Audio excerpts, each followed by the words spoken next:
Y hablábamos de Vladimir Putin. En 2009, Inde Pomeráñek, a quien tengo el gusto de recibir y de darle la bienvenida, editora de la sección Cultura de Infobae, conductora de Vidas Prestadas en Radio Nacional, flamante miembro de la Academia Nacional de Periodismo. Felicitaciones. Gracias. Retomo. En 2009, Inde Pomeráñek escribió Rusos, postales de la era Putin. 10 años después, y 20 años después de Putin en Rusia, escribe Rusos de Putin. Es como una asociación libre entre rusos y Putin. ¿Qué cambió en todos estos años? Uy, muchísimo, muchísimo. Sabés que además todos estos años muchas veces me decían por qué no volvía a sacar el libro. Y la verdad que publicarlo de nuevo sin volver a viajar y ver cómo había quedado aquella foto que dejé hace 10 años, porque efectivamente yo no volví a viajar, no quería hacer un libro de escritorio. Y se dio la posibilidad este año de volver a ir, ver efectivamente todos esos cambios, que son muchos, no solo en lo que tiene que ver con el liderazgo de Vladimir Putin, sino también en términos de infraestructura.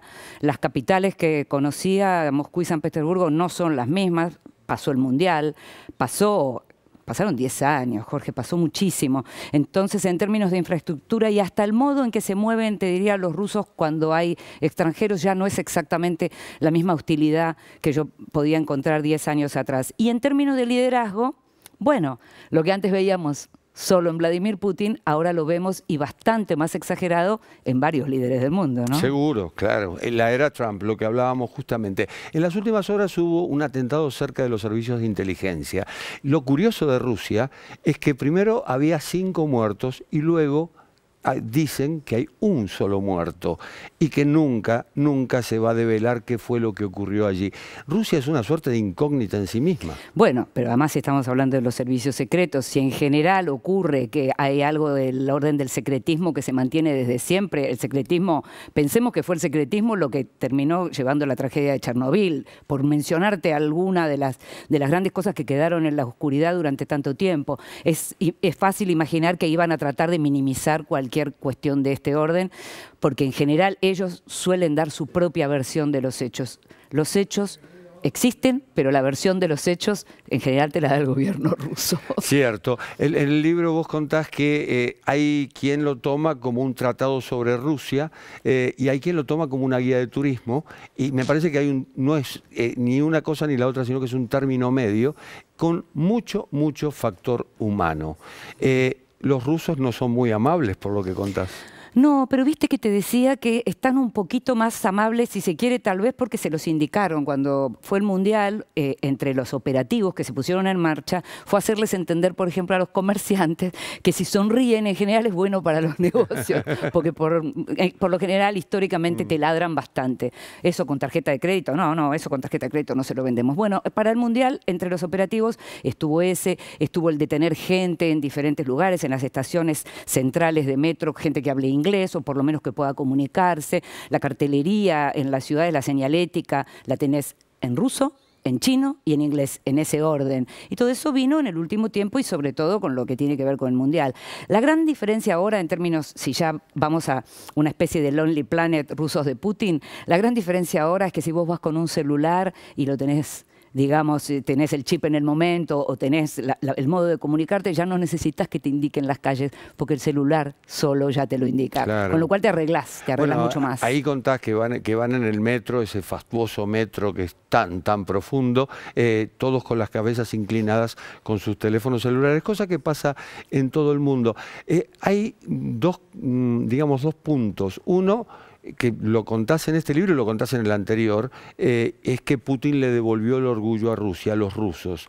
Pero el otro es la pregunta: ¿qué pasa con los jóvenes que nacieron durante el reinado de Putin? Sí, bueno, en realidad es un poquito la hipótesis, ¿no? Porque muchas veces se preguntan cómo puede llegar a terminar el liderazgo de Putin. Masha Gessen sostiene que no va a terminar por nada, por ningún factor externo. Masha Gessen, la periodista ruso-estadounidense, tal vez la mayor especialista en Rusia y en Vladimir Putin en este caso, ¿no? Ella dice que no va a terminar por ningún factor externo, que puede llegar a implosionar por la muerte de Putin, llegado el caso, digamos, el putinismo podría terminar con una decisión propia. Pero hay algo que me parece que ya no está terminando de advertir y que tiene que ver con esto que vos preguntás. Y es qué pasa con aquellos que no son homosoviéticos, que no tienen en sus retinas el pasado, que no han vivido además el periodo Yeltsin y el periodo del final del orgullo con los dos default, digamos, que quieren, como todos los chicos jóvenes, algo distinto, que además tienen mayor comunicación con sus pares de afuera, que ven lo que ocurre fuera de Rusia, cosa que a los más grandes les cuesta un poco, que están más en contacto y que dicen, bueno, ya está, 20 años de este señor, queremos otra cosa. En general motorizan mucho lo que son las últimas marchas. En este momento, cuando viene el frío, no lo vamos a ver tanto, pero en general ellos son los que vienen motorizando mucho las marchas. Hubo un enroque con Dmitry Medvedev. La pregunta es, ¿hay delfín?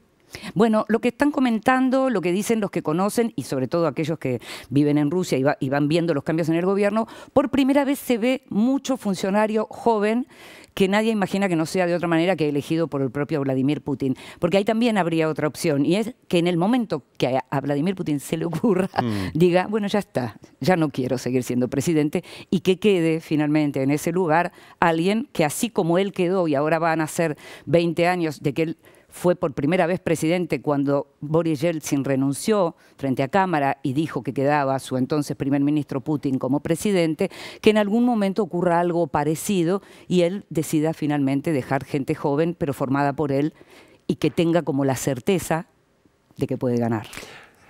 Oposición, mafias, oligarcas. Uy, no, pero no voy a poder en 2 minutos, Jorge. Bueno, los oligarcas en realidad nacen con Boris Yeltsin y es el nombre que recibieron aquellos que se vieron enriquecidos justamente porque pudieron comprar por centavos lo que eran las empresas del Estado en el momento en que se pusieron a la venta. Y son los que continuaron después con el gobierno de Vladimir Putin, aquellos que pudieron seguir con sus negocios porque respetaron algunas leyes. Por ejemplo, no meterse en política. Las mafias es lo que Misha Glenny, un gran experto en el tema, llama la partera del capitalismo en los países del este en general, que es el modo como el delito organizado tuvo tanto que ver con la entrada del capitalismo salvaje en Rusia y en aledaños. Y lo otro que me preguntaste era... Oposición. Oposición. ¿O qué era? Oposición, dijiste. Oposición, oligarcas y mafia. Pero opositores es muy difícil que lleguen porque lo que hay es casi una especie de pantomima, para no decir fantochada democrática, pantomima democrática con algunos partidos que también se avienen a hacer el juego. En las últimas, sin embargo, en las últimas municipales fue interesante porque Alexei Navalny, el opositor que conocemos bastante porque es muy conocido en el mundo de Internet y que pelea contra la corrupción como primera bandera, lo que hizo fue tener una estrategia muy interesante con aquellos partidos que sí están en la pantomima y tenían posibilidad de ganar. Mandó a votarlos a ellos ya que su propio partido no pudo participar. El gran mérito de rusos de Putin es que yo siempre lo digo, no se lee, se disfruta.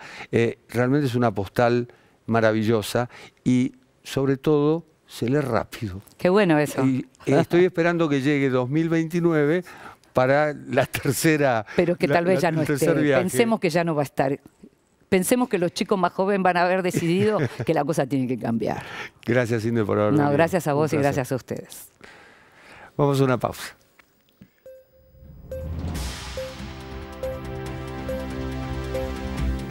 Cuando regresemos en instantes, Bolivia quiere detener a Evo Morales. El gobierno de facto de la autoproclamada presidenta Yanine Áñez emitió una orden de detención por sedición y terrorismo contra el presidente depuesto. Y también una ley polémica incendia a la India. Una nueva ley de ciudadanía ha causado controversia. La población musulmana en el país salió a las calles para mostrar su descontento. Los detalles, como siempre, en instantes. Luego de la pausa, ya volvemos.